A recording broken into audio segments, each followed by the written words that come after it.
I would be less full than I am on this many bites of, excuse me, mac and cheese. Really? Mm.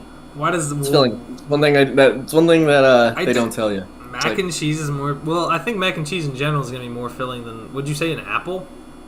Well, yeah.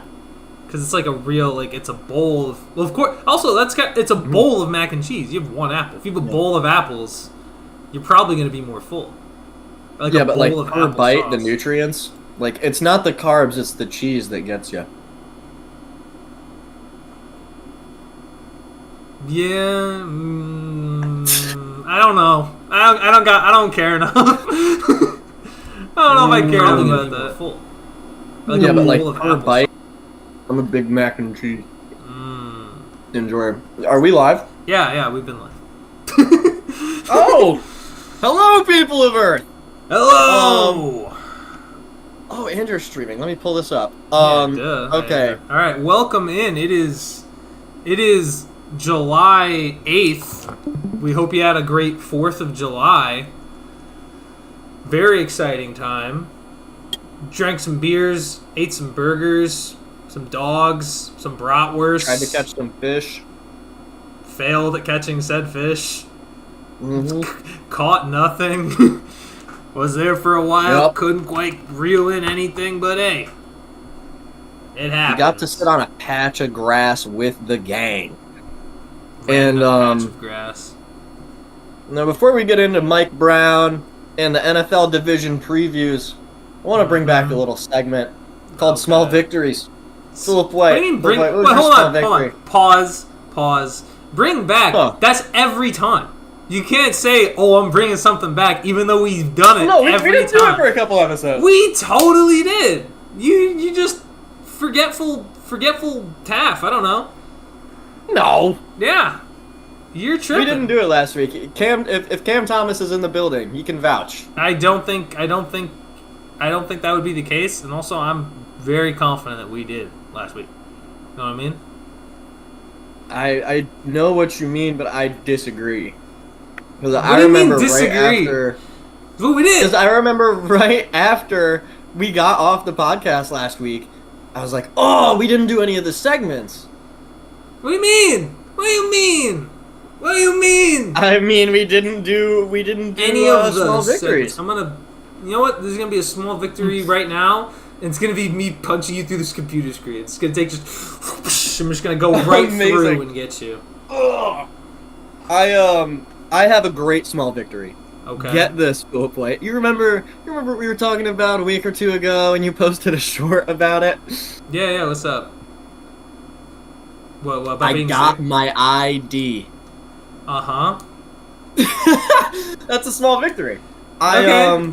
What do you mean? Why didn't you have it? Did you get like updated, like the New York State updated one? Yeah. Oh, okay. Because I was having some troubles with my bank. I got banned for life because I clicked on a phishing scam. Be careful of the links you click on. Hold on. DMV will not text you. Which one you got one from the DMV? The DMV you got the DMV phishing scam? Yeah. Dang, dude. You don't fall for those, man. You don't fall for those goofy links. What do you mean? The thing was, like, it's typically obvious when something's a scam, you know? Like there'll be, like, some, like, weird typos, like they might use a comma instead of a period, or, like, and the telltale sign is the link is super long. Or the link is absurdly short for me. That's what I get. I get super short links. Like, also, like, when the link is, like, gibberish, you know, like, I swear to you, man, like, it was, like, the text I got, like, you know, living in Philly, you're gonna get parking tickets, you're gonna park illegally every now and then, and, and you, don't watch this, police, but... Don't watch this, police. Please! Like, I got a text, and it was like, hey, you have an unpaid parking ticket. If you let this go until, like, June 30th, or whatever it was, your license can be suspended and you won't be able to register your vehicle in Pennsylvania. And then it was like, like then the link was like padot dot something dot com slash a couple other random letters. Yeah. And then I clicked on it, and the site even looked legit, man. The site looked legit. Of course they do. They all look that way. They don't. For the most part, yeah. Once the second you start putting in a bunch of information, like, it should be a sign that's like, oh, this is a scam. You know what I mean? You fall for it once, you never fall for it again. Well, yeah, that was my first time falling for it. Dude, I am sweaty. Because you failed. You bought a scam. You bought into a scam. What the hell, Taff? You've never bought into a scam before. Never, ever, never, ever. Yeah, like I'm a pretty tech savvy person, and like never fallen for a scam before. That's how good. Well, wait. When was the other time I fell for a scam? Do you remember when you were? When was the other time? You fell for a pyramid scheme. Oh yeah. That's a scam. Well, it's a pyramid. It's a scam unless you grind. You are falling for it right now. Well, yeah. I mean, no, sales is stupid. Sorry to all our sales workers out there. Certain sales is stupid. Real sales is cool. But, like, yeah, if you come across a job that says, like, brand ambassador or sales representative and they say they're going to pay you $20 to $23 an hour, they don't pay you hourly, man. They're gonna send you out there, make you pay for gas. They're gonna send you out to a random neighborhood and have you knock on doors for like $80 per commission. Darn shame. Because it's okay. Hold on. Let me ask you this: what was sent to you? Was it from a phone number or was it from an email? It was from a phone number. Okay. Because I was gonna say, if there was an email, and you clicked on that, I don't know, man. I would have been mild. I'm already a little upset. Yeah, I would have been incredibly disappointed if you clicked that one. Yeah, I would have been pretty upset with myself too if it showed up in my emails. Like, also the grammar, spot on. And, good job. You put in your effort on this one, guys. You didn't. Yeah, it wasn't like they had like a space and a comma and then another space where a period should have been. I don't know. These scammers, they were good at typing. I would hope so. Your whole job, pretty literate scammers. Your whole job is to try to scam people. You could at least put some effort into your scams. Like, that's the thing with, like, I would respect scammers a smidgen bit more if it looked like they were putting in the work. Yeah, but it doesn't look. I think PC that way. That's another thing about scammers. Honestly, we're really lucky that so many scammers are so bad at what they do. It's probably because a lot of them are bots, to be honest. They probably just make a bot, and the bot's like, yeah, I don't have good grammar skills. I'm going to give it a shot, though. I'm going to give it a shot to scam this guy. How does that work? What do you mean? Like, scams? They get your information and log into your stuff. It's... yeah, they like download a thing onto your phone, and it's like malware and whatever. But, like, I'm wondering, neither of us know anything about AI, but how does one bot that like a scammer set up have bad grammar, but like ChatGPT is so well spoken? Probably because it's cheaper. It's like a very cheap thing that they use. I don't know. Man, I don't know. Yeah. Man, I don't know, cuh. Plus, maybe it's possible it's not using like it's using a picture of a scam to create the scam instead of using like the actual language. So it just kind of guesses what things are. Interesting. One thing. Oh yeah, my question of the day. Are you ready for my fake deep Friday on Tuesday? Oh my gosh. Yeah. Now, okay.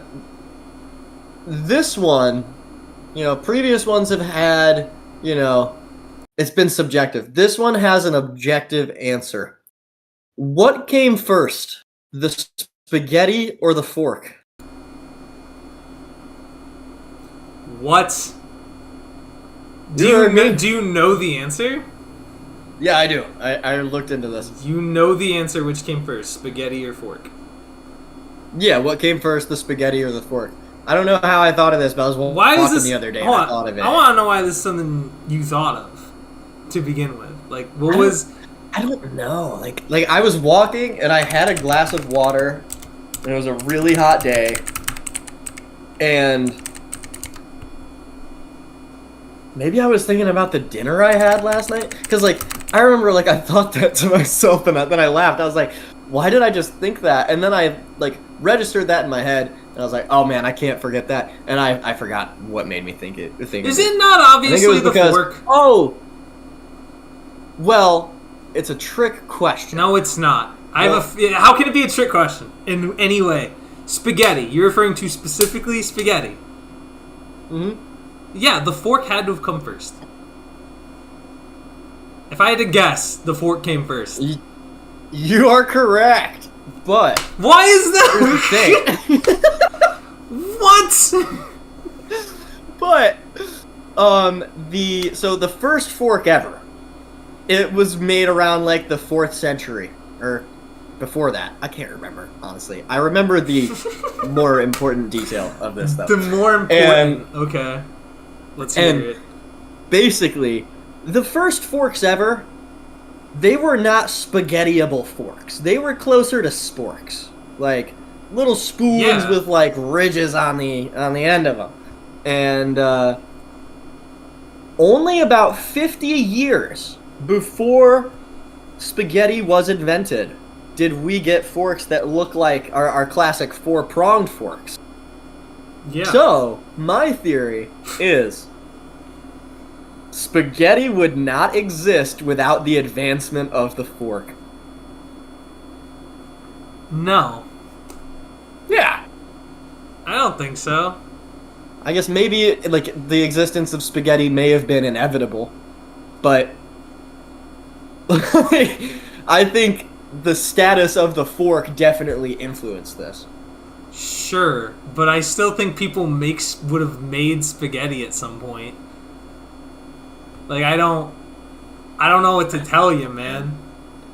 Plus, they make all the other, if you're gonna be honest, pasta has so many different forms that you would argue, like, some are easier to eat with a spoon. So, like, they would have kept making pasta shapes and then determined, oh yeah, we're gonna make this pasta, and then, oh man, our forks aren't doing a great job. Let's switch it up. Let's make better forks to eat this new food that we made. This still happened, but I think I'm willing. Well, actually, I wonder what came first, like the traditional spaghetti noodle or the lasagna noodle. Because, I mean, it's only right to assume that spaghetti noodles were the first noodle ever. Let's see. You want to take a guess, and then I'll give you the answer? I'm gonna say it was actually lasagna was the first noodle ever. Alright. Yeah, it's lasagna. It makes sense because it's like more, it's bigger. Like with a lot of things we have that are like mass produced, they're like these little machines that are constructed to do so. But with everything else, it's like, okay, this is how we're gonna like a lasagna. I imagine like a sheet, whereas like the spaghetti's like stripped up. So honestly, you're probably making the sheet first because you need the strips of spaghetti. Exactly. Like naturally, when you're like the first person who is making spaghetti ever, they probably didn't naturally think, oh, let me cut this flat sheet into a million little strips. Maybe. So yeah, shout out to Italian food. I still don't get where the logic came was like, spaghetti or fork? When fork is also used for like most other things you can eat. Well, yeah, but like the history of the fork. The history of the fork got better. The fork upped its game. I think we still would have gotten spaghetti regardless. Yeah, well, actually, I don't know, man, because like, if we had like, how would people have eaten it if the fork never advanced? Because you could still use the fork. It just wouldn't be as maybe great, but like it still would be fine. Like I'm looking at some old forks right now. You could 100% still eat spaghetti or lasagna or like linguine with these forks, or even a spoon. A spoon? I've done it. Yeah, probably very poorly, and it took a long time. Nah, dude, I was hungry. I was How starving. did you do it? What was your method? But with like a long noodle, it's just With a bound to spoon. fall off. That's why you Bound eat to close to fall the off bowl. of your thing. You eat close to the bowl, and you Yeah. just like that's not like even when the general technique of like being able to eat spaghetti with like a fork and a spoon, you would like twirl it and then use the spoon underneath and just. Like, I've seen people do that. Like the way you eat soup. Like, are you gonna eat soup like this? If you're gonna eat soup, would the bowl like be Well, here? yeah, and it's you're just going, general manners to like put your head over the bowl so you don't make a mess on the table. But like, it's but not. it's still impractical, you know. Sure, but it gets done. People would have made spaghetti, don't and then they think- would have modified the fork.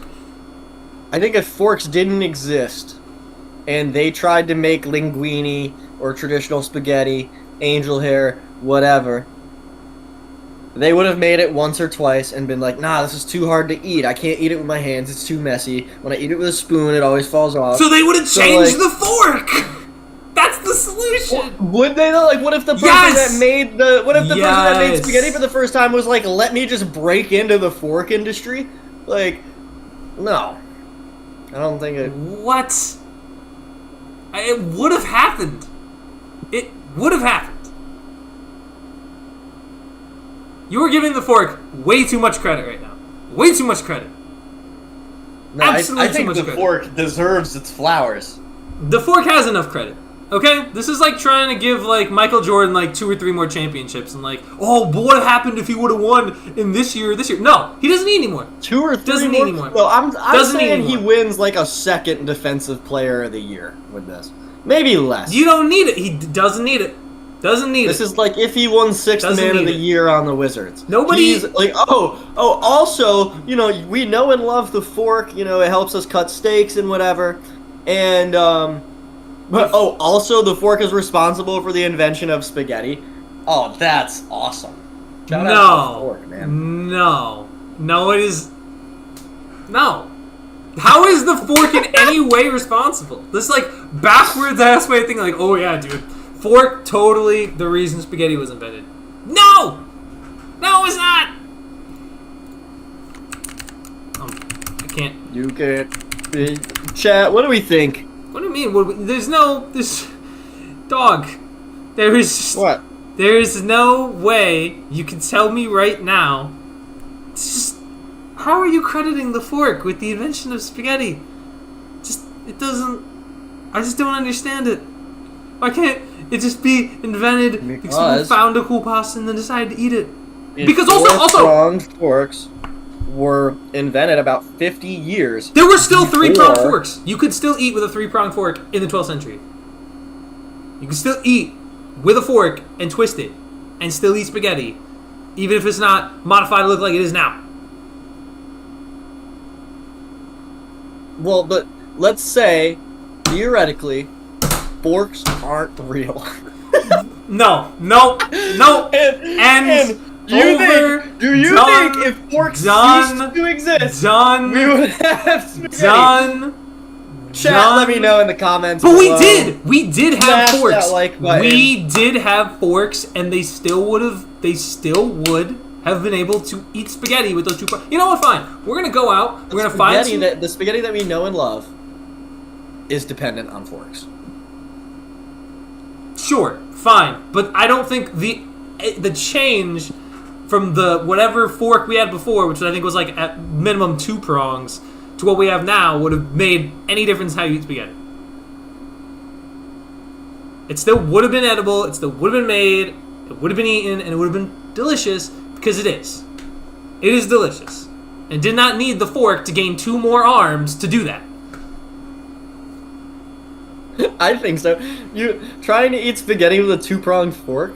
Get good. Sure, it's doable. Get good. It's Get good. doable. But How do you think they make like taffy? They use like 2 arms and they go, and they're still spinning it into a loop, it still works. It still works. Yeah.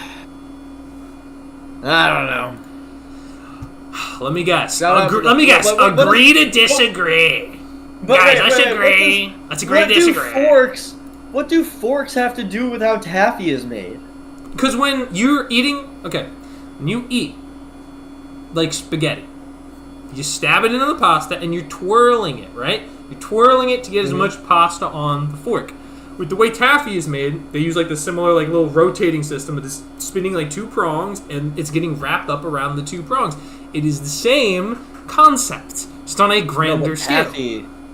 Taffy is stickier. So is spaghetti. Spaghetti has sticky qualities. Spaghetti is not sticky. Yes, it is. Sticky spaghetti are you eating?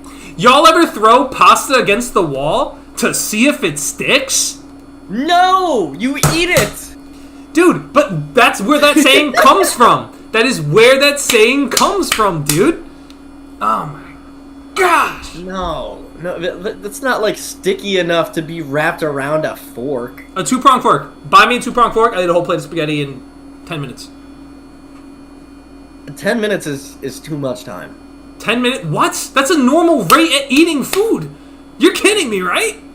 That's probably too little time. That's crazy. I think 7.5. 7.5. 7.5 minutes. I am naturally a slow eater as it is, and I would still kill it with a 2-pronged fork.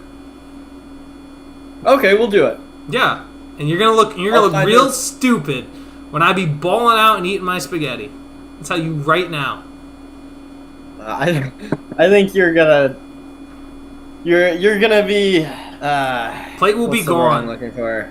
Unfortunately, upset. I don't think so.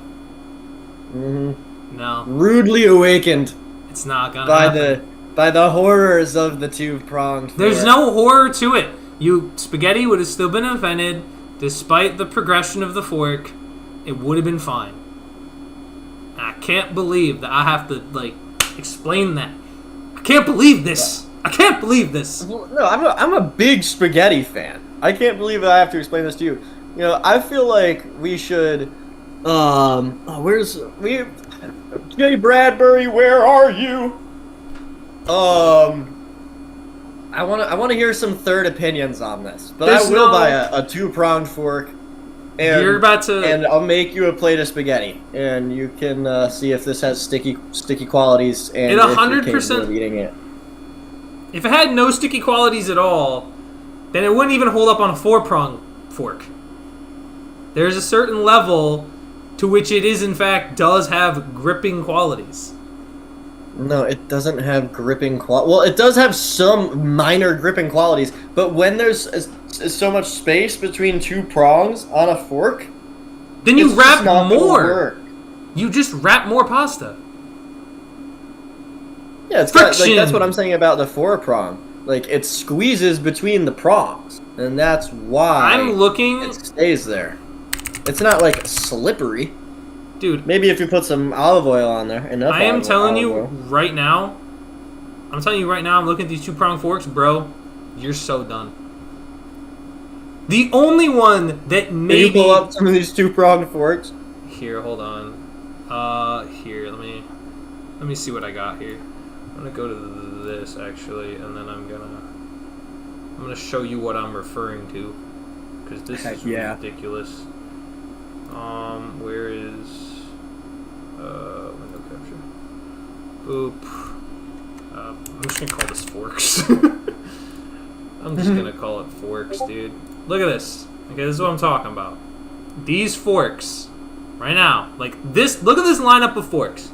Those are 4-pronged forks. Not all of them. Look at this guy. This is a 2-prong. This is a 2-prong. What are you looking at? You're looking at the. That's a 3-prong. The one that's third in from the right. I think the one on the left, I think is super big, which is kind of insane. But I think this could eat. The third one I could do it. You think the one on the far left could do it? No, that's the one I don't think can, because that's way too big for a fork. But I think this guy. I think this one especially can.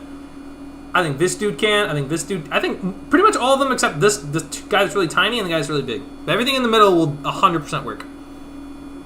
Yeah, if I had to choose one, it would be the third one in from the right. the third one in from the right. This guy, that guy would do it. That guy would get the job done. Mm-hmm. Yeah. Like, honestly, when I envisioned a 2-pronged fork, I was thinking of the one on the far left. Yeah, that's like a gardening tool. That would still, I could make a case that'd still work. Mm-mm. I don't think you understand. I mean, I guess maybe so doable. Like, it is technically, it's definitely possible. It's gonna work. I'll tell you right now. I'm gonna say it. Oh no! It's gonna work. Okay, so okay. Mike Brown. Oh, here we go. Here we go. Brown. Folks. Mike Brown. Yippee. The greatest coach in the NBA. Just kidding. But up there, the Knicks landed an elite coach. The Knicks fans can rest and rejoice. Nah. Like, we're gonna be balling out because, you see, before I hear your opinion on this, I know we talked about it a tiny bit in an Instagram group chat, but man, this guy. I mean, I'm just happy we have a coach that is gonna use the whole bench, because like with Tibbs, my main frustrations were he didn't really make adjustments and he didn't use the whole bench. And Mike Brown, he's gonna use that depth. He brought the Kings to their ceiling. The Knicks have not yet met their ceiling. Did he? Our ceiling is a championship. Did he? Did he really get the Kings to their ceiling? Because after that, but then the next year was just not nearly the same team. The team dropped significantly in offensive production. And even in that, remember that series they had against the Warriors? You want to know what the problem was in that series that I heard about from a Kings fan or two? Or people who watched the series? Mike Brown did not utilize the bench. I doubt it.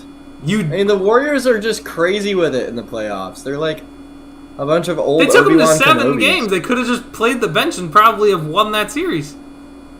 Yeah, I mean, you goof up one time, it's not gonna.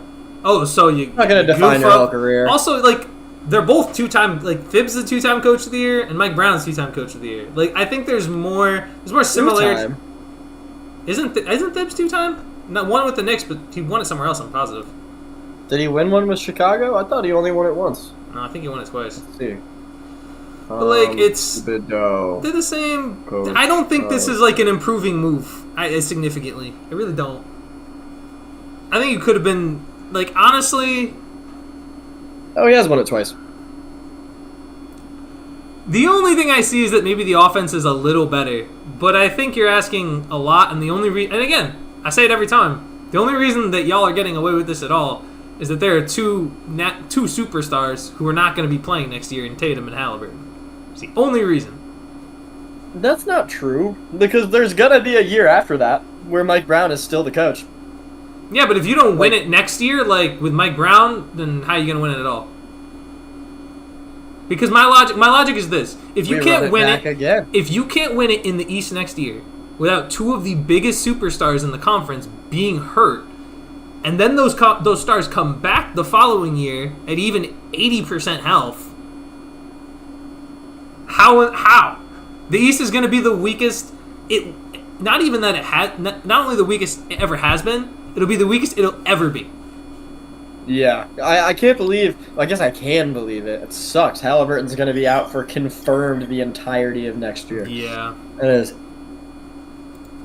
craziness. What's the timeline on Tatum? I don't know. I haven't seen any updates. I think he's probably, if I have to guess, I think he might actually play. Just because he has, like, maybe... Because, I mean, remember, the finals was basically the entire month. So Tatum basically gets an extra month of recovery. So he might come back towards the end of the year, but I don't know if they're gonna confirm that or not. And plus, I think Boston's built a little more in the sense where, unlike Indiana, who can go on like a hot streak when they need to, Boston is more sustained for like a higher degree of success over a longer period of time. Dude, oh my god. A higher degree of sex. Higher degree of, oh my gosh. That too. Yep. I think the Sorry, wait. A higher degree of what? That like of what of what of what?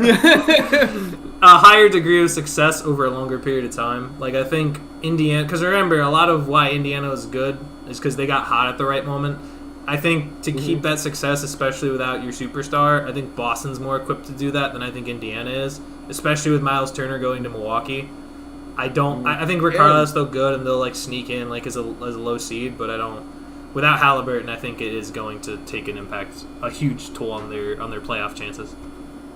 Yeah. Also, I don't know if the Celtics are trying to enter a rebuild or not, but I mean they made a really good move for Anthony Simons or Simmons. I can't remember how you pronounce his last name, but Simons.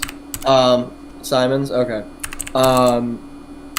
And I don't know. They got rid of Drew Holiday, who was on a way bigger contract and put up less than 10 points per game the previous season. They did lose their second round picks though for that trade. They because I think Drew Holiday like health wise was not what Portland thought, so I think they took back the second round picks. But honestly, it's still a winning move for Boston despite the not getting the picks. So I think it's fine. For sure. I heard they were trying to move Al Horford too. I can't remember what team was in talks. I heard Al Horford wanted to retire. Like I think this retire. is like either at the end of next year or like the end of this year because he's like damn. I don't know. I mean the D is old. Like he's 39. It's like he's getting up there in the 40 range and you can probably afford to move off of him and go get someone else. But it's just not a great. Like I don't even know who's left in NBA free agency right now. Like I know about the man I'm thinking about. CP3, bring him back to Phoenix, baby. Has he signed? No, but he's talking about how this is his last year. I don't know where he would even go. I assume he wants to go try to win a chip, but at the same time, I don't think... New York Knicks. Yeah, I wouldn't be surprised if we're, like, according to Vegas, like, the favorite in the whole league next year. It's us league. And the Thunder. Shea would need to get base... Yeah, but I think OKC would still win that series. I think we would win in 6 or 7. Or lose in 7. I think y'all lose in 6. The Thunder are a great team.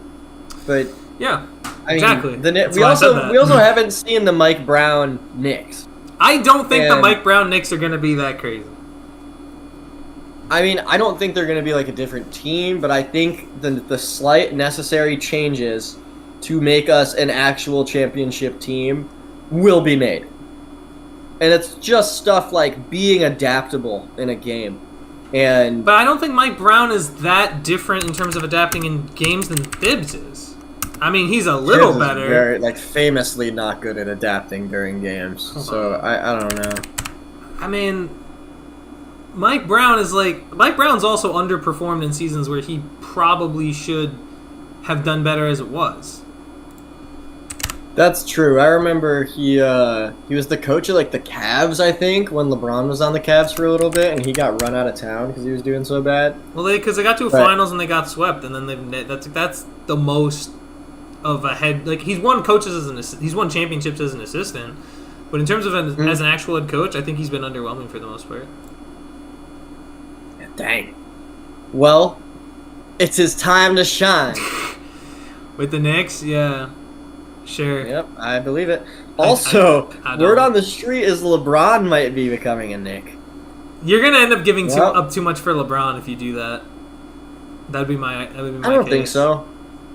I think so. We don't need to give up McCall or OG. I would give up You'd have to give up McCall. OG. I think you'd give up OG. No, we wouldn't. For a 41-year-old, no.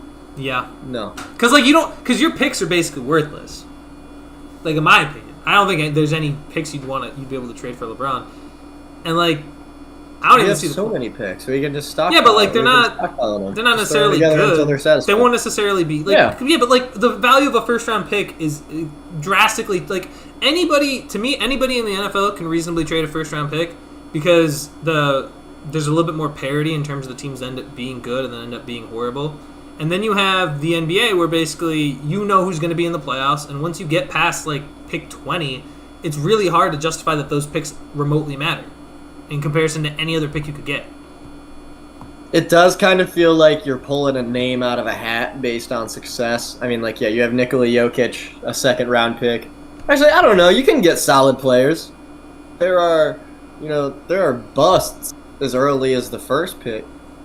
There are busts that are in the lottery every year, but there are still a lot of quality players that have gone in the late first round.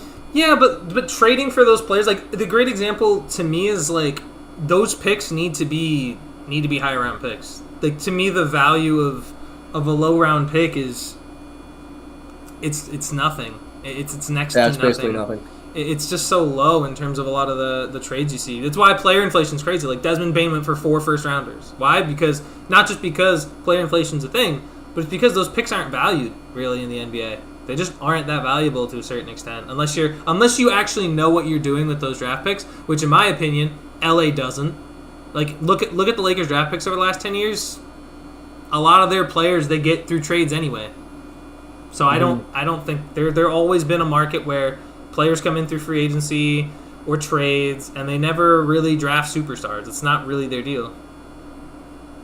They've never been good at it. Same reason with I have an issue with Phoenix a lot of the time because they don't draft it well. With the Lakers, they have a new owner now, and Right. when they picked up Luka, it was kind of clear. They're ushering in a new era of basketball in LA. Okay. So, I think in order to surround Luka with younger talent, that makes sense because, as much as we love LeBron and Luka, they don't really make sense on the same team. You're not going to trade Luka. LeBron only has a season or two left. What better story than to get LeBron than the Knicks, but then for the Knicks to get LeBron for cheap. There's no way you're getting as him cheap for as you can get LeBron. Well, I mean, cheap is subjective, but okay. Let me ask you this: where do you rank LeBron in terms of players in the league right now? Right now, where's LeBron? Top 10. Okay, so you see that? 6 and How 10. in the world are you going to get him for cheap if he's still a top 10 player? Because of his age. Because you can be 41 and really good. He's the only 41-year-old that is close to as good as he is. If you're that's part of the reason that they moved off of Drew Holiday, the Celtics. Yeah, but Drew Holiday's not nearly the same player that LeBron is. Nobody is. And never has been. The point is, players are going to lose value as they get older, regardless of what their current output is, because they don't have as much time left in the league. This could be LeBron's last season in the NBA, or his second to last. Right, but the Lakers can also just call the bluff and Josh Hart and I know. Yikes! I know. No, they're not accepting that. I wouldn't. Well, I mean, it's not going to be Josh Hart for LeBron straight up. But you're gonna send what? How many picks are you sending for LeBron? Because here's the thing: Lakers are not with new management. Lakers are not the Suns. Lakers are not going to let LeBron go for just nothing. And they don't have. They're not in a position where they have to trade him. Phoenix is in a position where they're in a fire sale. They got rid of KD. Right now, I think they're trying to do a buyout with the Clippers in some capacity to get Beal out of there. There's no chance. Oh, heck yeah. There's no chance that they're going to just let you fleece them. I think you're going to have to give up OG or McCall, and I think it would probably have to be OG because the Lakers are also not sitting around waiting for years to be good. They also need to be contenders. They can't just ask for first-round picks that they don't have ability to draft yet and just expect Luka and this Lakers team to be good after moving LeBron and basically getting Josh Hart. That's why, we could give him Mikal Bridges. I'm not gonna get rid of OG Anunoby though. I think you have to if you want LeBron, because I don't think Mikal is nearly as doesn't have the same ceiling overall as what OG does. Because I think OG is a better overall player than Mikal, and I don't think OG is definitely better. Yeah, that's why. That's why you would have to. Because honestly, if you give up OG and you put in LeBron, you're not getting the identical player, but you're getting basically someone who's going to do some of the same things. You won't have the same defensive presence, which is honestly not a big deal. It's not a huge deal. I think the 3 untouchables on this team are Jalen Brunson, Karl Anthony Towns, and OG Anunoby. It's so crazy to think Cat's untouchable. I don't think first of all, 3 untouchables is crazy. I think in the league right now to have 3. It's not crazy to say Cat's untouchable. He's been here for 1 season and he was a great fit. I don't think he's untouchable though. I think for the right deal, I think he could. If the right player becomes available, you would 100% give up Cat. I would not. Giannis. I'm If not, Giannis I'm is not available, giving you up wouldn't Cat give for up Cat. anybody. You wouldn't. If Giannis is available, I'm not giving up Cat. That's crazy. Because think about the floor spacing. It would suck. You have what? Giannis at the 4, Mitchell Robinson at the 5. Your center depth is bad again. It just wouldn't work. If you got what would I would take that personally. I don't really think because again you still have two. Because I think the other thing you have to understand with Giannis and Jalen Brunson, and the thing that didn't work between Brunson and Cat, that I think would work with Giannis and Jalen is that they could both go off for 30 a night. I don't see situations where Jalen and Cat are both dominating and scoring points when they're both on the floor. That's true, but and especially if you have to worry about like the general flow of the offense. I think there could be games where Jalen and Giannis combine for 60 or more, and that's exciting. But then the final score of the game is like 90-115, with the Knicks losing.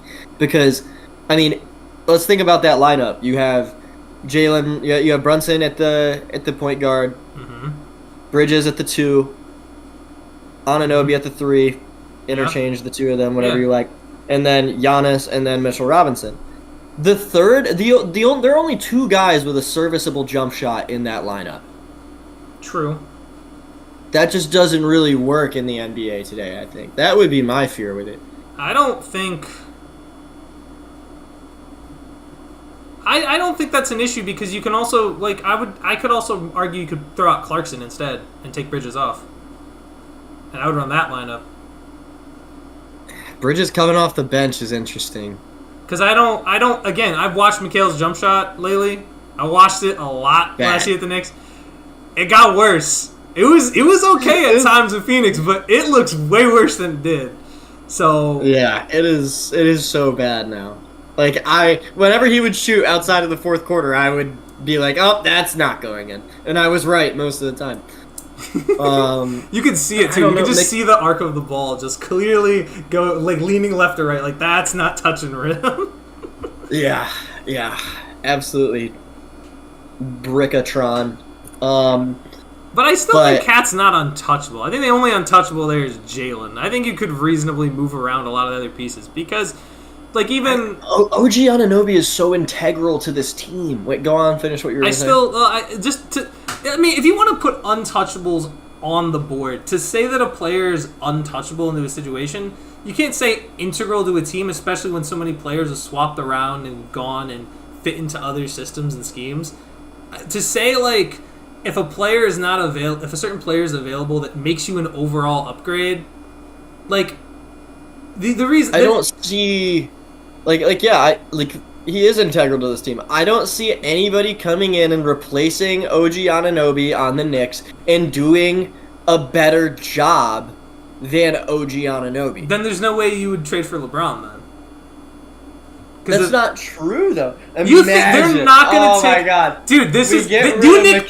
Dude, this is... I've never seen... I've never seen a franchise and a fan base obsessed with every single player in the league being in their jersey more than the Knicks, by far. It's crazy. That's everybody. That's the media talking. The Knicks have gotten thrown into every rumor for so long. It's Giannis. It's not KD. But that is the same fan base. They get thrown into every rumor, and it never happens. And the fan base still buys in. The box office big name we've gotten is Karl Anthony Towns. That's in our entire lives. And it's going to be a quarter of a century in like 8 months. It still happens. But every time the media does it, all the Knicks fan base flock to that same idea. Of LeBron. No, they do not. Yes, they do. Yes, they do. Maybe How many jersey ads have I seen of this? Comment section fake Knicks fans. Oh my gosh! You call them fake? No, those are Knicks fans. No. Those are random people in the Instagram comment sections acting like Knicks fans. If you watch any Knicks media, or go on the Knicks Reddit, nobody wanted, not a soul wanted Kevin Durant. I'm surprised. They get thrown into every rumor. It's happened with like every superstar. It's happened with players before they even get drafted. Like, happened with Zion. People like, dude, imagine Zion and the Big Apple. Because the Zion, dude. Oh my god. Like, come on. I have to see this all the time. Sweepstakes. Like, it bothers me. Everybody wanted Zion. There were photoshops of Zion in damn near every jersey in the NBA. People were talking about like Zion and LeBron teaming up. I can't remember if he was on the Cavs at the time, but now they got Zion and it's in like a Ronald McDonald costume, because that's probably that's where he's getting to get the discount. That's where he's going next. I can't. It's so like now we're saying like you calling that storybook. I don't know how that's storybook in any way, shape, or form. That's just a thing that happens. That's not a storybook ending. If you want to talk about a storybook ending, go to Cleveland. You're talking about LeBron winning a chip with the Knicks? Yeah. If you want to put a storybook, Cleveland. That's awesome. No. Hell no. Yeah. Absolutely not. Cleveland won one 9 years ago. Yeah, and it's the only. Isn't it the only one in their history? The only one in their history of LeBron. Yeah. Okay. My point, though, is what does LeBron want to do? Make Cleveland think that they can't win anything without him? I think if LeBron was a supportive partner, he would be like, "No, you're capable of doing this yourself. You don't need me." That's weird. That's so weird. I did not like that analogy at all. What? Like he's talking to Cleveland? You're talking like he's talking to Cleveland like it's his ex-girlfriend. Like, yeah. Like, that's what? I mean, is it really like that far off? No, it's not the same relationship at all. It's not. Because it would have been if he left and then never got them a ring, but he got them the ring. This is more like I don't know. This was like a weird falling out between friends, and then they got back together and they had like a grand old time, and then they keep in touch now. Now he wants to come back and run back and have another big bachelor party or something. I don't know. Yeah, but it ain't an ex-girlfriend. Be the same. If he does that, it's not going to be the same when he goes back because it never is. What do you mean? What? Not if he wins. Not if they win. But he's not going to. That's the thing. What makes you think he can't? Because it just wouldn't work. It wouldn't work. The East is effectively dog water next year. It's going to be mostly garbage. It's easy to swim through those playoffs. When I'm looking at it, when I'm looking, yeah, okay. I was just hating. It would work with the Cavs, but it wouldn't work. It would work. One of the best players of one of the best players of all time. Like, it wouldn't work. It wouldn't work, man. It just wouldn't work. Well, it's not working in LA. They were the 3 seed. They ran in the Ant and the Timberwolves. That was because we talked about they didn't have any defensive help because they didn't have someone to get defensive or offensive rebounds. If they got Mark Williams, that series could have been different. It could have been different. They didn't. I'm not saying there was a guarantee, but it would have looked a lot different than losing them 5. I mean, it's... And you have to remember, the West is just... and LeBron objectively doesn't work. I want to get Dr. G on but this isn't about Luka. This is about if he would fit in Cleveland. And he would. He would. Okay, well, you were arguing about, the Lakers were the 3 seed and blah, blah, blah, blah, blah. They were. They were the 3 seed in the Western Conference, which we can all agree is the better conference. Yeah. So then, if we're saying it didn't work... It clearly would work for in Cleveland. While. It would work in Cleveland. But it would work equally as well with the Knicks. And I think it would be a better story. Like, dude, who better than LeBron to give New York City its first basketball championship in over 50 years? Why is it... Because now, you know what? No, I don't like that. Because I don't think New Yorkers should undisputed GOAT. Like, at this point, a lot of the Jordan people are like, okay, yeah, LeBron's the best. Y'all make it sound like he's... But, like, if there were any arguments, the cherry on top would be him coming to the Knicks and winning a chip and making the city go insane. No. Way cooler than him going back to Cleveland and experiencing something that already happened. Like, we've seen him going back to Why is Cleveland that? movie before. Why is it could be even crazier now. I don't see why that's like a bad thing. That still makes a lot of sense. Imagine he says, "All right, I'm going to go back to Cleveland." It makes less sense. So wait, he goes back to Cleveland in a third stint and let's say wins a championship. Dude does that right now. Wins a championship for Cleveland, goes back. That still would make him the GOAT.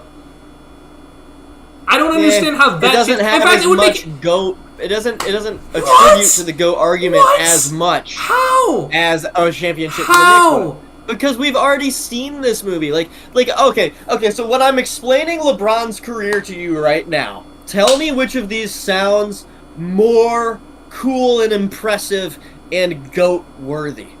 LeBron, kid from Akron, gets drafted by his hometown team, the Cavaliers. Hey. Makes no sense. Makes no sense. No. Makes no sense. We know what happened there. He goes on his little villain arc in Miami. And then he goes back to Cleveland, plays the 73-9 Warriors, climbs the mountaintop, slays the Giant with the 3-1 comeback, and wins arguably the greatest ring of all time, finally brings a championship to his hometown.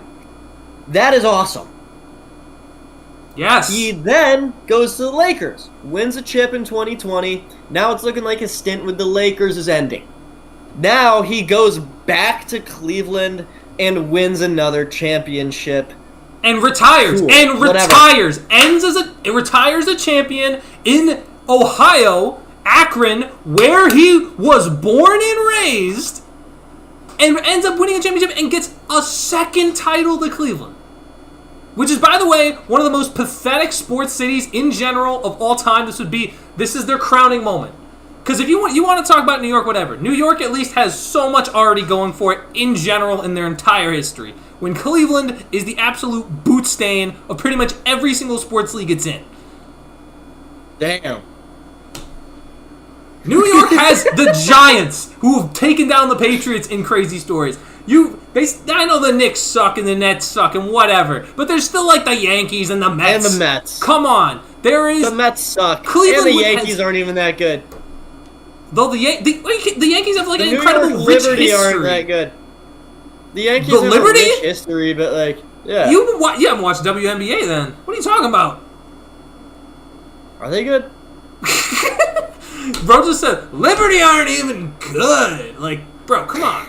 Get good. Watch the WNBA. Come on. I do need to watch more of the WNBA.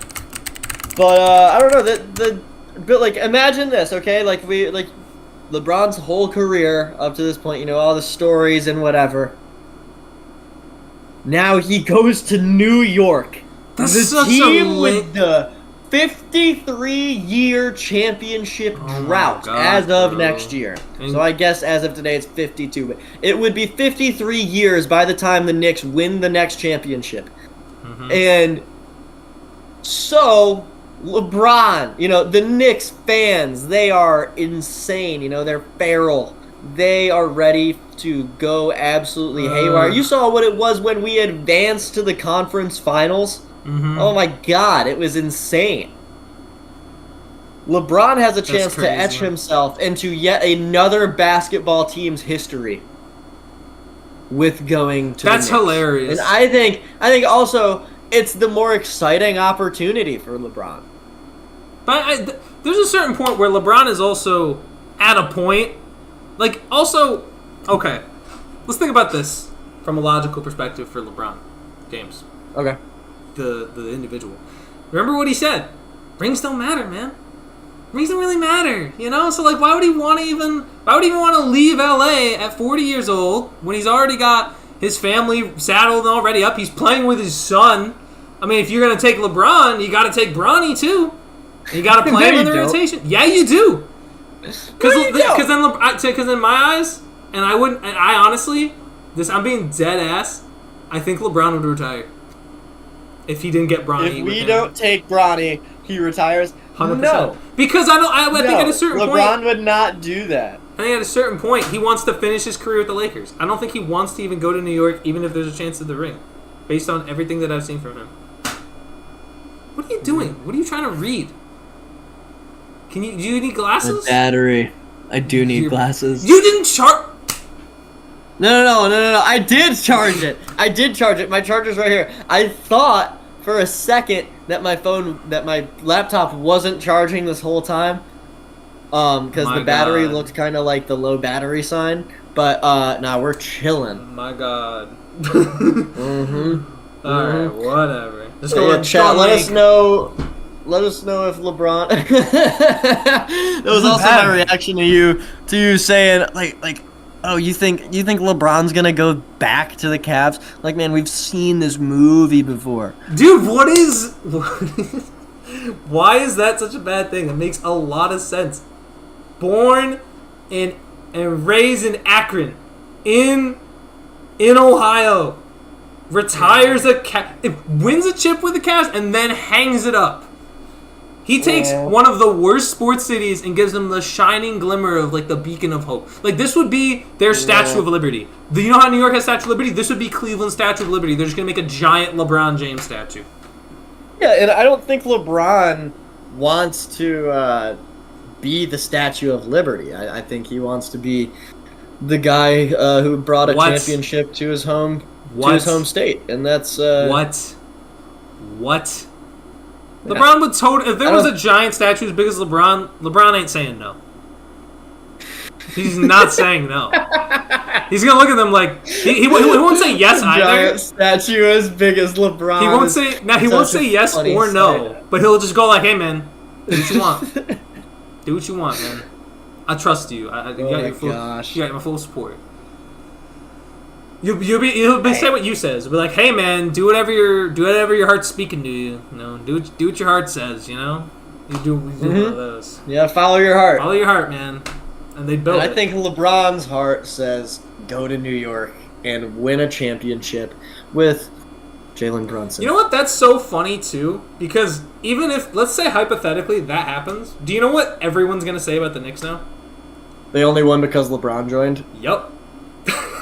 LeBron will get all the credit for that. The haters can say whatever they want. Nobody else on that team will get credit for that. It'll be LeBron. Everybody will be hyping up, "Oh my gosh, guys, LeBron brings home a title to New York." Like, you immediately be like, the Knicks become LeBron becomes the greatest. The haters can say whatever they want. LeBron becomes the greatest New York Knick in one season. No, that's not what would happen. That's what people on Instagram would be saying. No, but that's what it would be. The real fans that watch basketball. Not even the real Knicks fans, just the real enjoyers of the sport. I will be the hater, man. I'll be the hater, and I will let everyone know, hey. The haters would say it was only because of LeBron. There's always going to be something. Well, then why don't you just win it without him? You clearly have the pieces now. You don't need LeBron. We could. We technically don't need LeBron, but I think it would be sick if LeBron James was on the Knicks. I would buy that jersey so fast. Oh my God. I'm sure that's a jersey that already exists. People have made that jersey. Like, they made it back in the early aughts, I'm sure. In the 2004 or whatever, someone was walking around with a LeBron James Knicks jersey. I don't think it happens. I really don't. I don't think they move LeBron. I don't think they move LeBron. I think LeBron wants to stay in LA. Like, I don't. He's old. LeBron also, he accepted his player option for the first time in his career, which every time he's declined his player option, he re-signs with the team he's playing with. So you think so when he's accepted his option, what has happened? He's either going to get traded or ride off into the sunset. I think that's what he's going to do next year. That's what I think he's going to do, because he's already settled. He's already everything. Like, you have to understand this too. LeBron's the only player right now you can say this about. He's he's a billionaire. He's probably settled in LA as it is. I don't think he'd want to pick everything up and go to New York. Especially if he doesn't care about ring chasing. It doesn't make logical sense. It's not ring chasing, though. It's ring working. Ring working. Yeah, because, I mean, when Kevin Durant went to the Warriors, that was ring chasing. Because they just went 73-9 and were a game away from winning the finals. Uh-huh. But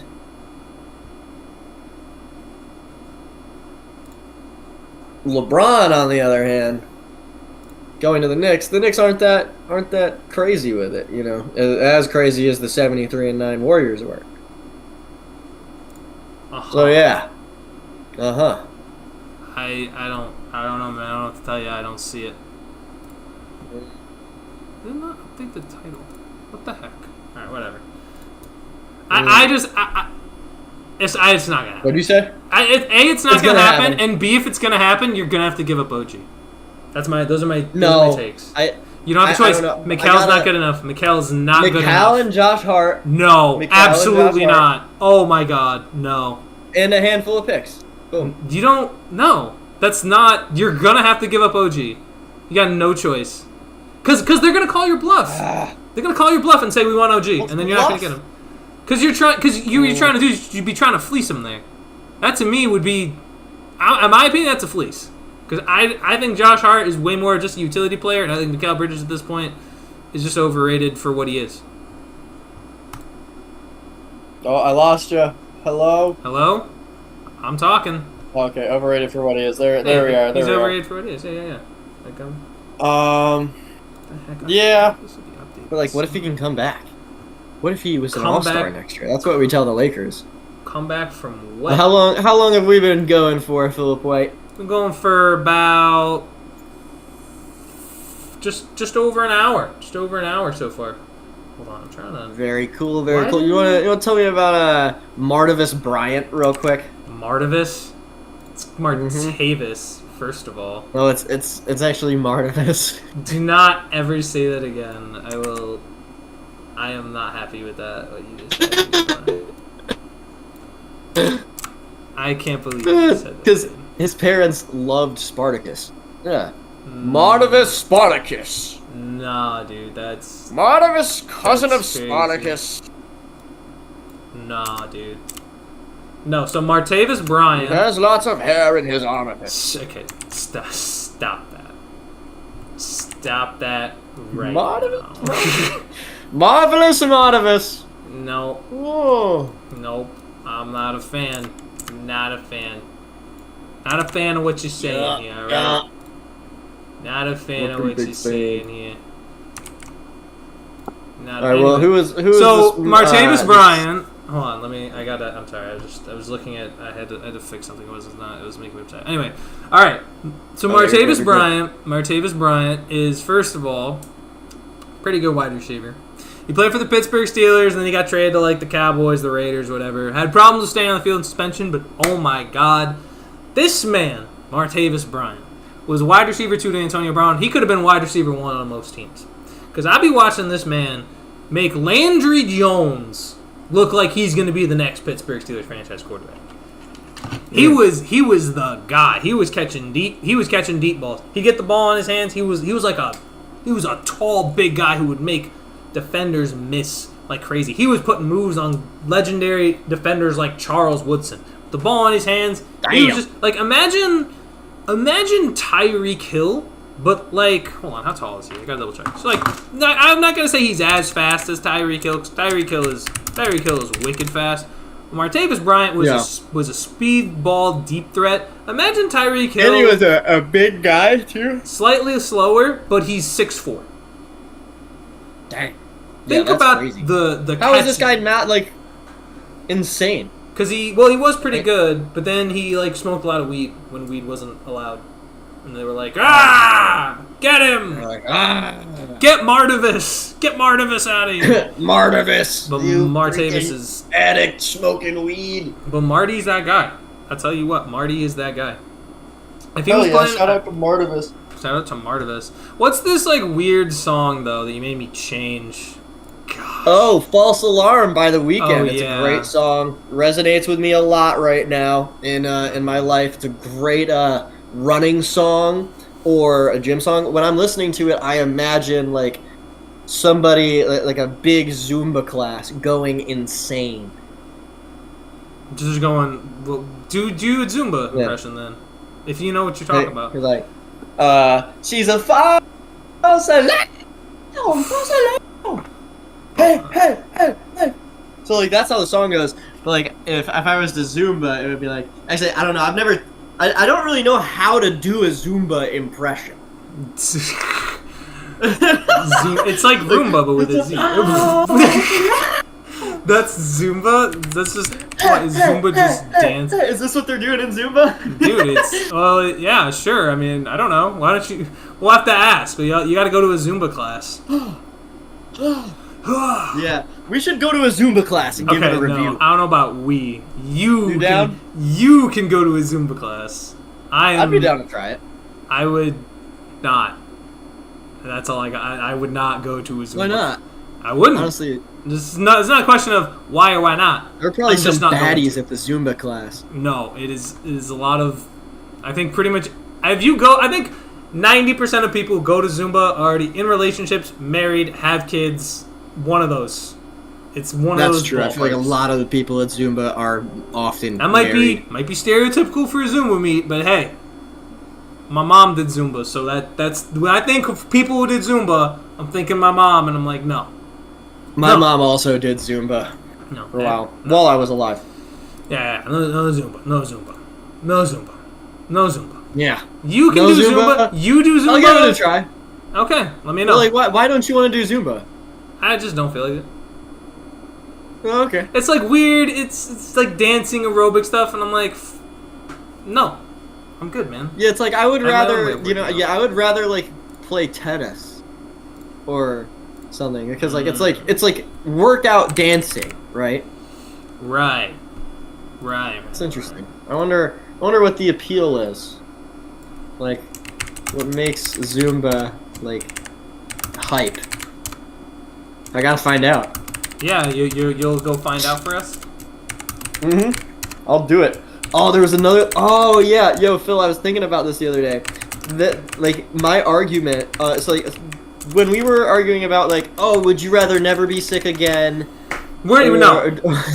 we came to a conclusion. I'm not opening up this exact argument. I'm not opening up that exact argument. I know how you feel about it. And, like I said, you have to be conscious of the joy you feel when you become not sick anymore, when you get your ID back and finally get through the DMV onslaught and you don't need to worry about it for however many more years. This is the same logic of why I say we should go homeless in New York City for a weekend. No, that's not happening. We are not going homeless. We're not going home. First of all, we're not going homeless anywhere. We're especially not going homeless in New York City. I'm not doing it. I mean, we'll stay safe. No, it doesn't matter. When we get back, we'll appreciate our amenities that we have in our houses even more. I'm going to tell you right now, what you are saying is that I appreciate it enough to not be homeless. I do not want to be homeless. That is the whole point. That is why I appreciate my stuff enough to where I don't feel the need to go homeless to appreciate what I have. I appreciate my stuff too, but like, imagine how happy you would be to get home. Like, you put yourself through a grueling experience to maximize your joy within the normalness. Taff, no. Okay, I'm not going to be homeless anywhere. I'm not. I'm going to choose to not be homeless.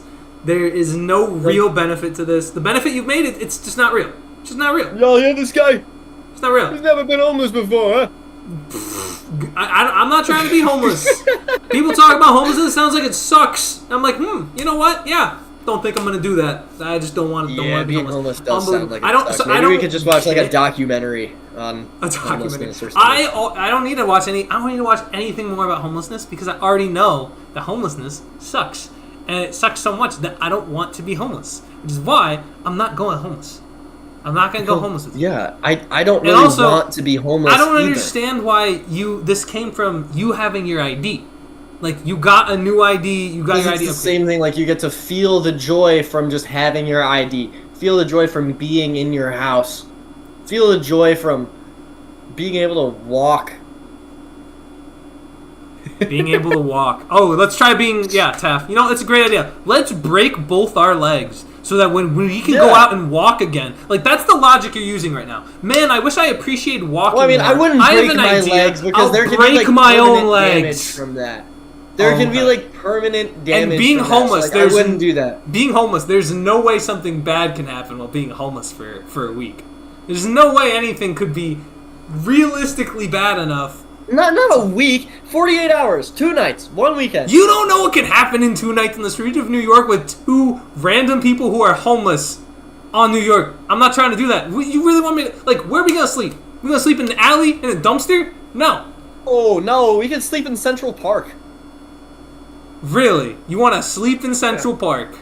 No, we're not doing What's wrong with that? We're not doing this. Is Central Park at night? At Central Park at night, no. We're not. We're not doing any... What? Isn't that, like, safe? Listen, first of all, I don't want to sleep outside anywhere. Like, if I'm sleeping outside, I better be camping in a tent. That's the best you got. I'm not going out in Central Park and just falling asleep for any random stranger to, do pretty much anything they want. Because I'm sleeping. They could do anything. They could kidnap me. They could steal the shit I do. Each other. You know what? Protect yourself. Protect yourself. You're out there. Protect yourself. Ain't no way. Ain't no way. But also, we would look the part. We would get some white T-shirts, rip some holes in them. No. Some we would look. We would look homeless. I bet you if we found homeless people and tried to convince them we were homeless, we would fail in 10 seconds. They would immediately know we are not. Yeah, because homeless people don't try to convince homeless people that they're homeless. They just are. Yeah, exactly. So if we ran into homeless... You know what they would do, by the way? If homeless people found out we were just pretending to be homeless? They would rob us. They would rob us, kick the shit out of us, and maybe even kill us. Like, that's what I think would happen. That's my logic. Because they would be pissed that we were just trying to be homeless. But being homeless doesn't require interacting with other homeless people and, lying to them. You don't really need to tell them who you are. I don't think any homeless person is going to be like... I still don't see the benefit of being homeless. No, they would just look at us and no, we're not actually homeless. I just don't... we would throw some dirt on our faces and stuff beforehand, too. Okay, I don't... Wow, you're assuming homeless people are dirty too? I'm sure they clean. Yeah, I am. Wow. Okay. All right. I'm gonna tell. Homeless people can be. It's a systemic issue. You can go into a local pizza place and say do you have a bathroom? And you can wash your face in the bathroom. That's possible. You just that's dirt. You could wash the dirt off your face if there's grime on it. Just because you're homeless doesn't mean you have to be dirty. I know. I mean, you don't have to be dirty to be homeless. Way to make assumptions. I don't think you're ready to be homeless. The majority of homeless people, I think I am. Maybe I'm not ready, and that's all the more reason to go.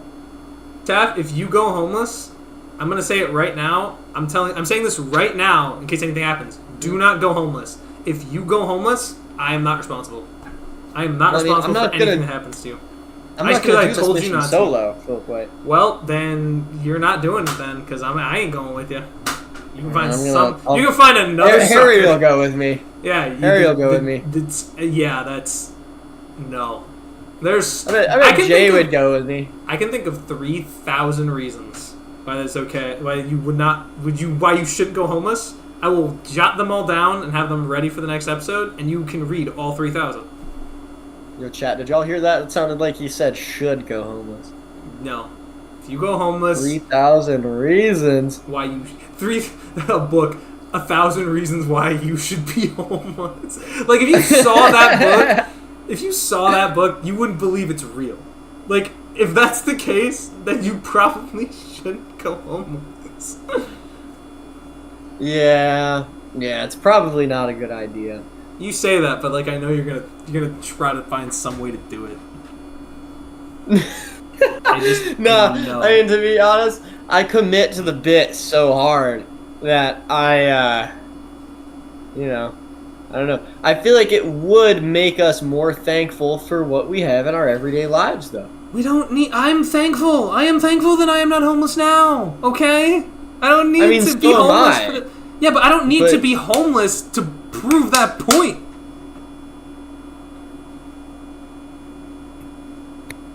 You don't know that, though. What? You could probably... you could probably do it on a deeper level. You could appreciate everything you have on a deeper level and have more empathy for other people by going homeless for just 2 days. That is wrong. Damn, y'all live your whole life. That is decidedly wrong. I am not going to do that. I am not going to do that. There are enough reminders in my day-to-day life where I am thankful that I am not homeless and do not need to go homeless to be thankful and grateful. I bet your cousin Owen would go homeless with me. No. Owen, you better not be watching. Owen, if you're watching. Better not be. If you go homeless with him, I'm gonna get your parents to disown you, because do not listen to this man. Owen, it's fine. Phil doesn't have the right to make your parents disown you. If you go camping with him, and you if he goes being homeless with you, I'm gonna tell you right now, I'm calling his parents. I'm tattling. Because this is a dumb idea on every level.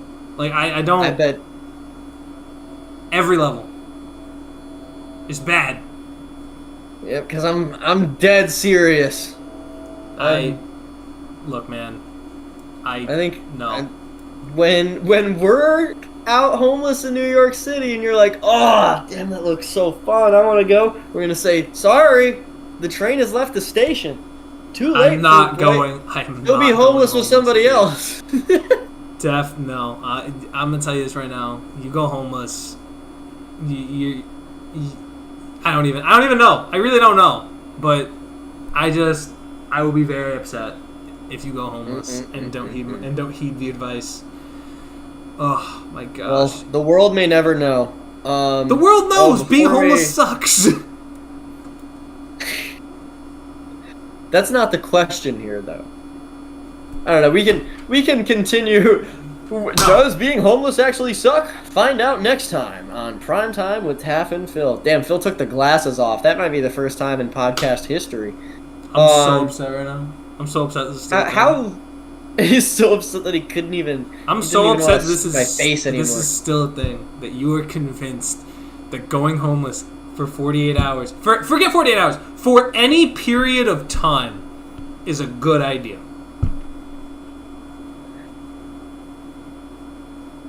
You know what? Ask Mr. Beast. See if Mr. Beast will offer you money to go homeless for 48 hours. See if he'll do that. He won't offer it to homeless people, but he'll offer it to you for being homeless for a little bit. That actually is crazy. I don't really rock with Mr. Beast like that. I don't know. He rubs me the wrong way. Dude, me and him, we go way back. We're best friends, dude. We know each other since you and birth. Mr. Beast, you're really good friends? Yeah, he was there at my birth. You didn't know. Oh, damn. He was in the operating room. Like an in-law? No, he was just there. Was he like the nurse? He was passing by. He was just there? He was there. He was just passing by, popped in. Said, oh my god, birth is a beautiful thing. You should name him Philip White. He just popped in and said, hey, somebody being born in here or what? Philip White, before we go, I gotta ask, how good is the new Kesha album? I haven't listened to it yet. I just knew that it was the thing. We'll have to listen to it. Wait, did you not want a semi-official review? Listen, man, are we not gonna do a division preview? Or what are we doing? What are we doing, dude? Come on. Oh. What? You can't. You're so whack, man. Tired boy, always so sleepy. Look at this guy. I am sleepy. I got up at 9 in the morning. Okay, actually, so did I. I wake up 8:30 today. How about this? Can we, I feel like doing the previews will take, We'll do one. We'll do one division preview. We'll do a division. Oh, okay, yeah, we can do that. Yes, that's why I have we were going to do every single one in the league. I have this wheel. Look at that. Amazing. It's a wheel. Okay. It's a wheel. Sick. We're going to pick which division we're going to preview. Spinning the wheel. Oh my gosh. Oh, it's going to be the AFC East. Oh, never mind. Oh. What is it? Oh, the NFC South. Oh, the South. NFC South. Woo! Okay, so that's what? The Jags, the Panthers, the Saints, and the... Okay, you're 2 for 3. Jeez, man. It's been that long since football, huh? We got the Bucks, the Panthers, the Falcons, and the Saints. The Bucks, the Panthers, the Falcons, and the Saints. Oh, okay. There you go. Yeah, we got there. Bucks, Panthers, Falcons, Saints. So, is Baker still the quarterback in Tampa? Yes, this is true. And the Panthers. Oh, Isaac texted me and asked, "What do you think of my Panthers for this upcoming 2025 season?" What do you think, Folkwhite? What's the latest with the Carolina Panthers? So I want to be honest. Carolina Panthers are my dark horse to not just win the division, but win a playoff game. I think there is always. Why is that? Well, I saw Bryce Young. Bryce Young played really well towards the end of the year. They lost both these games, but they were right there playing with the two teams in the Super Bowl, that being the Kansas City Chiefs and the Philadelphia Eagles. They almost won both those games. It just happened that, Mahomes had a ridiculous run in the end of one, and Xavier Legette couldn't make a catch at the end of another. But, I like the way Bryce Young, he gets benched early on in the year. He comes back, and he plays significantly better down the stretch. They got McMillan with the 8th overall pick. I think outside of Travis Hunter, that was the best wide receiver prospect. They added Rico Dowdle. They actually, when you look at their running back room of the guys they have Chuba Hubbard, Rico Dowdle, and Trevor Etienne, who I like, brother to Travis. And they had Rico and Chuba, who I think are a little bit of different running backs, but what Rico Dowdle did in Dallas is sort of basically the RB1, and he's going to be a great fit for an RB2 in Carolina. They've been looking to slowly improve their offensive line. Derek Brown is solid on the defensive line. Still a little annoyed they moved Brian Burns. I think they're going to have to do some work with their defense. But honestly, you look at that division, I don't think New Orleans is going to be very good. They're starting Shao, who they drafted in the second round. He's probably going to start for them. They're in a lot of cap problems. I don't know how good Kellen Moore is going to be in first year as head coach. I like Carolina, and because really I think it really is a question of, I think Tampa's good, and they were also banged up a lot last year, but Baker had a massive year of production. I'm wondering if that dips a little bit. I think Carolina gets closer in those games with Tampa, and then the other one would be Atlanta, but that depends on how good Michael Penix is, and I've only seen 2 games.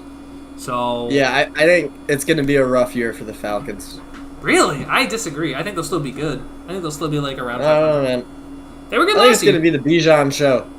Yeah, Bijan's going to be good. Be worse. Why do you think they're going to be worse than they were this year? Yeah. Based on what? Because Michael Penix, I don't think he's ready for primetime yet. He was good in his first couple starts. He went toe-for-toe with Bryce Young at the end of the year. He went toe-for-toe with Jaden Daniels in primetime. I disagree. I think he could be really good. I think the issue is Bijan and Drake London, Darnell Mooney. But when you have a young quarterback, a quarterback this young that isn't elite. Michael Penix is not young. He's got solid receivers. He's not in his 20s. Oh, he's yeah, 24. I forget. He was... What are you... Oh, yeah. You're that tired? I forget how long he stayed in... I forgot how long he stayed in college. He stayed in college for a while. Yeah. Gosh, off your game today. Sleepy guy. Gosh. No,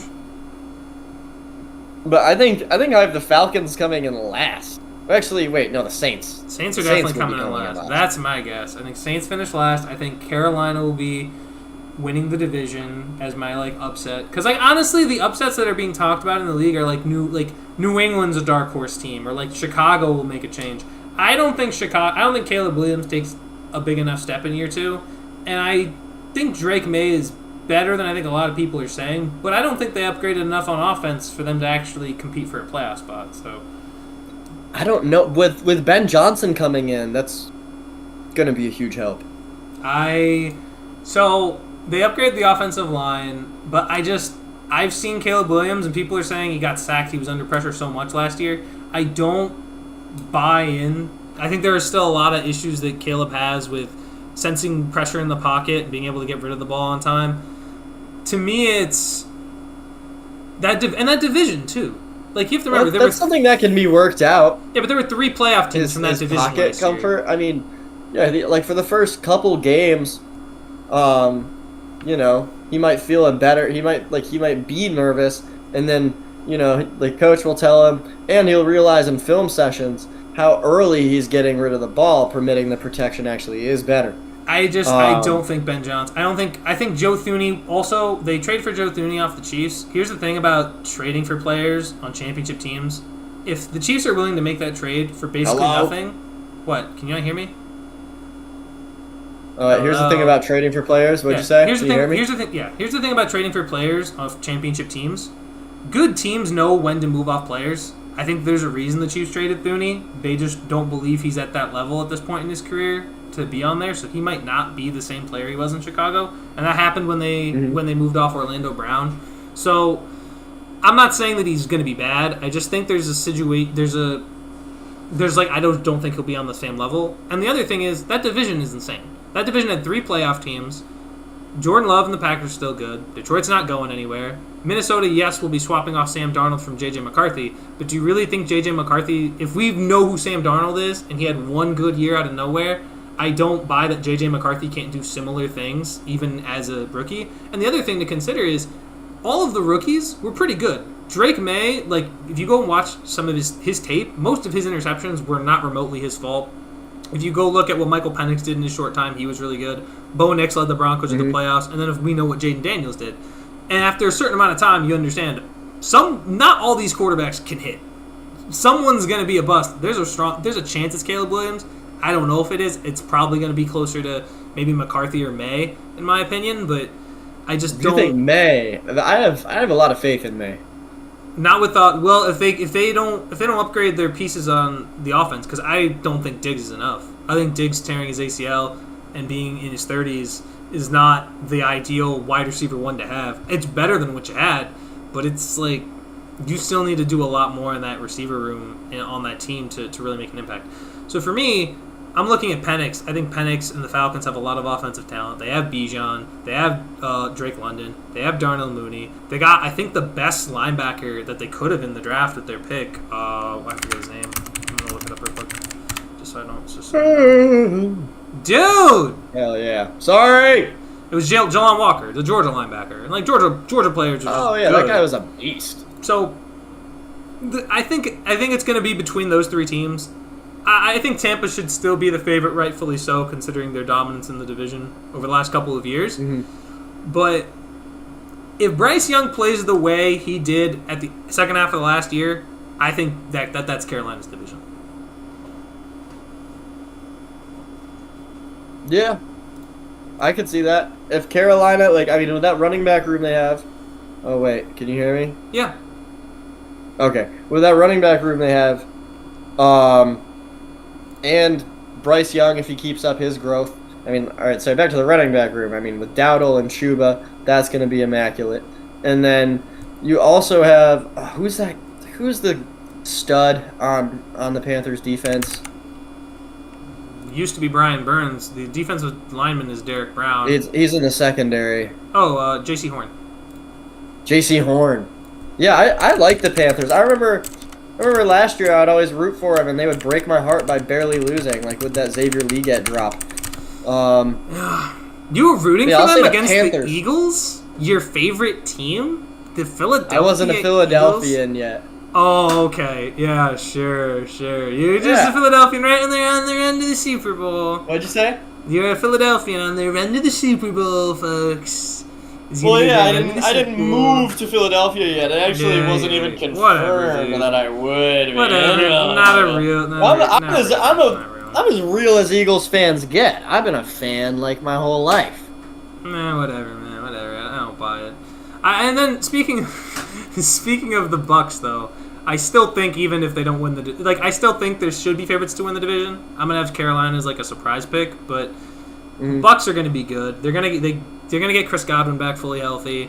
They still have Mike Evans. They drafted Egbuka. I'm just looking at the roster. Like they're 4 wide receiver set with like Jalen McMillan, Emeka Egbuka, Chris Godwin, Mike Evans, and then Bucky Irving out of the backfield along with Rashad White. It's an underrated unit. And then they still have some nice players on defense. So I think that they're still like definitely reasonably the favorites in the South. But if someone's going to have to dethrone them, in my opinion, I think Carolina can find a way to do it this year.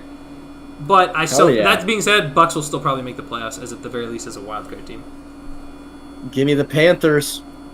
Yeah. Way to just copy me, dude. Like you're coughing off. What do you mean? No, you went with the Bucks. No, I still want the Panthers to win the division, but I think the Bucks make the playoffs too.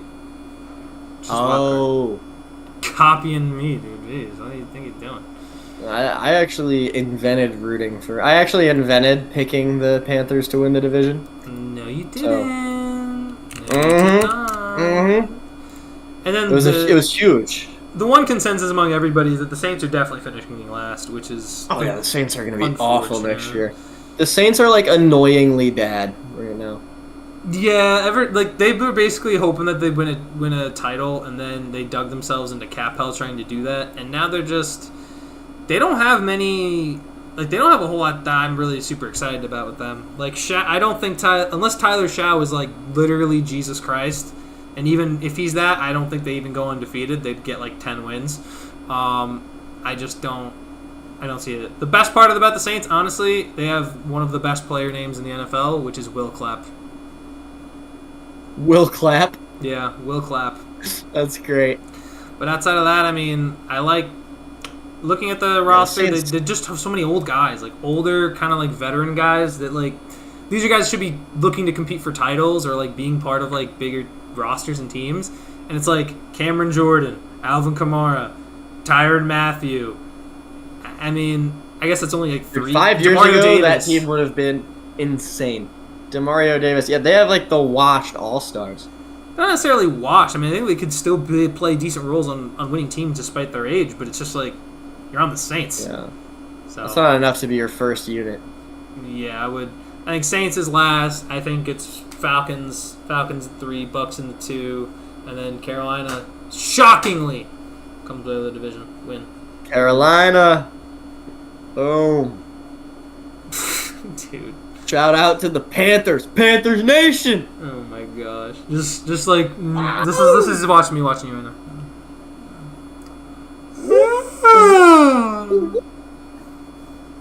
Here we got. Oh, best viewers and stream boot. We don't want your viewers. Yeah, your viewers are kind of. We don't want your viewers. Fun fact: your viewers I heard that they were the worst viewers. Yeah, that's what I heard. Mm-hmm. Ugh. Remove the space. I couldn't even. What's up? Oh, Young T got an email. Never mind.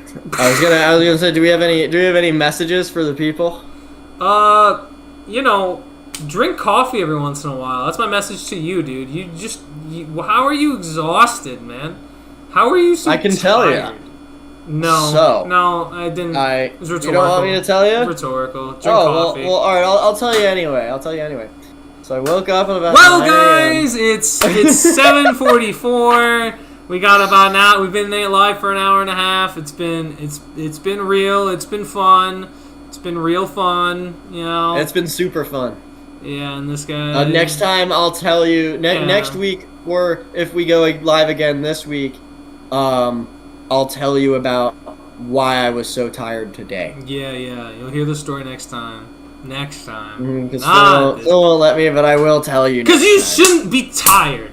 You shouldn't be this exhausted. It is 7:44. Long day. Really. Yeah. No. Ridiculous. Alright, I'm signing us off. This has been Prime Time with Taff and Phil. Taff needs to go drink a coffee or something. I'm gonna try to get some work done on editing stuff. My night isn't even over. Yeah, ridiculous. Alright, guys. Still more work to do. Alright, have a good night, everybody.